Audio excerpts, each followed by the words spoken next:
Hi Piccolos, this is a practice guide to Tchaikovsky 6, third movement, where we have a few little piccolo solos. Okay, the first one is right here. I'll just play it through and then just go over things I think about that might be helpful.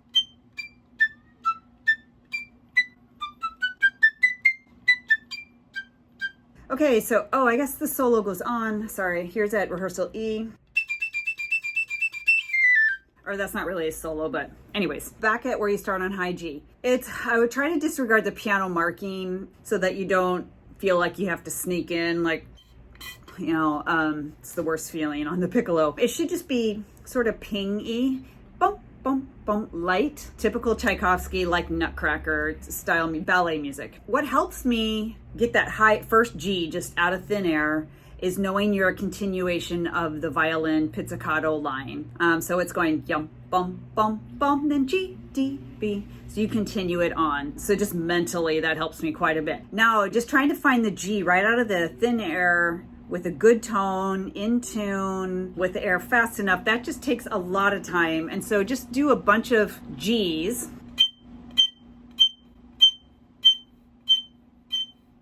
Once you get the ones you like, notice how fast your air speed is going for it to come out. Notice your embouchure, or aperture, well, embouchure too, but your aperture, it should be really tiny when you're getting just little good pecky Gs. So it's really all about the air speed and the aperture being small enough and nothing being tight though. And then you can really do the crescendo, just comes out natural. You can really lead up there. G, G. And your last two Gs can easily be sharp, like that. Those were really sharp. So G, and then adjust your embouchure so that it's just enough air to make that note speak.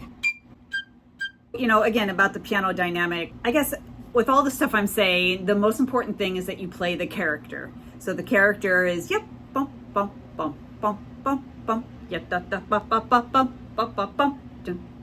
The only other thing I would say about the high G entrance is to make sure, for myself anyway, I make sure that my bottom lip on the corners are really pretty forward. Yeah, are very forward. So I can really have my embouchure sort of set, and I breathe, and then my top lip just sort of like kind of pushes it down. So I feel like I'm not just sort of like stabbing in the dark and hoping G comes out. At rehearsal E, when you ED, as you go through it, you have to just keep making sure that you're doing correct, real fingering and not resorting to, sometimes the fingerings in the right hand will just sort of stop and just start doing trill fingerings, but you really need to do real fingerings all the way through there. And then a pretty good accent. After that, it's not too bad. We get down to 98. This is also very nutcrackery. So just regular fingering for that. This next one, the G sharp. G sharp to A, this is really difficult. If you have the C sharp and G A trill key, it's not quite as bad. If you do have that, you're fingering high G sharp like normal, and then you do the G A trill key along with the first trill key. Actually, it's supposed to technically be along with the second trill key. I just always do it this way. I just like the closer fingers together. So G sharp to A is like that. I feel like on that first G sharp, because you can't use the alternate, I have to sort of like make sure my airstream has quite a bit of resistance, and I say the word pressing a lot, like pressing down, but I don't want that to be confused with being like squishing the airstream or being tight at all. So I just feel like that there's a lot of resistance to the air. So especially for that high G sharp. So I'm wiggling these two. And then for this, I just have to like slide over to the E and hope I make it. So it'll be like that. And then da-da-da-da-da is real fingering, the next one. If you don't have that fingering, or if you don't have the G to A extra key there's a few options. You'll finger regular G sharp, high G sharp, and then you use the first trill key for the A, da-da-da-da. But then the issue is you can't get to the E natural. Like you could trill the second trill key, so you're fingering high G sharp, and then do da da da da, and then you're set to get to high E. I know I've done it like that before, one time before, but I think I regretted it. It was years ago. It's very awkward, but you can work it up.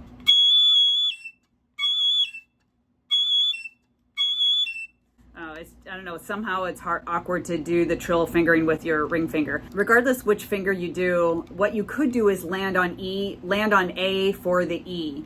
So you trill, and you land on A for the E. There's enough going on in the orchestra that it'll cover that harmonic sound. So you could do that. One other option you could do, and it's very similar to the last one, is you're fingering your first high G sharp with the alternate. So actually this one's probably better than the one I was just going over. You start your G sharp with the alternate, so these are down, and then you do the first trill key, and then you could just go to A for the E, or you can try to get to E somehow, but that should work out nice. Yeah, that sounds good. That works out great. And then we don't have anything until, oh yeah, over here in measure 256. These are easy. These are a lot easier than the ones that we just went over. The only thing I would do trill key or trill fingering for the D, E, D, E. So that's all there is to say about that. What else? Oh yeah, our last page of this that starts here, just a big scale up and over. I always do the middle finger F sharp. It just feels cleaner going D from the E natural, F sharp, G, F sharp, but this other, the regular F sharp is totally fine. Whichever is cleaner.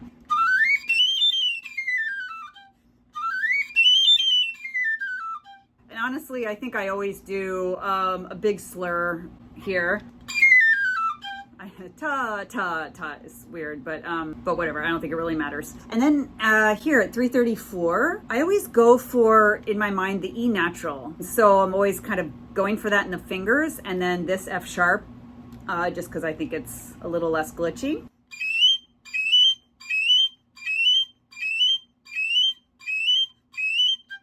Because you have to do it all those times. So you'll be very, very steady and accurate. Okay, those are the only spots in that third movement. The main thing being that G sharp to A trill. And thanks for watching this video. Please hit subscribe if you haven't already. I have an ongoing playlist of these types of practice guides and other tips on playing the piccolo. Also a bunch of videos about freelancing. And so it would be nice to be part of our little piccolo community. And happy piccolo practicing.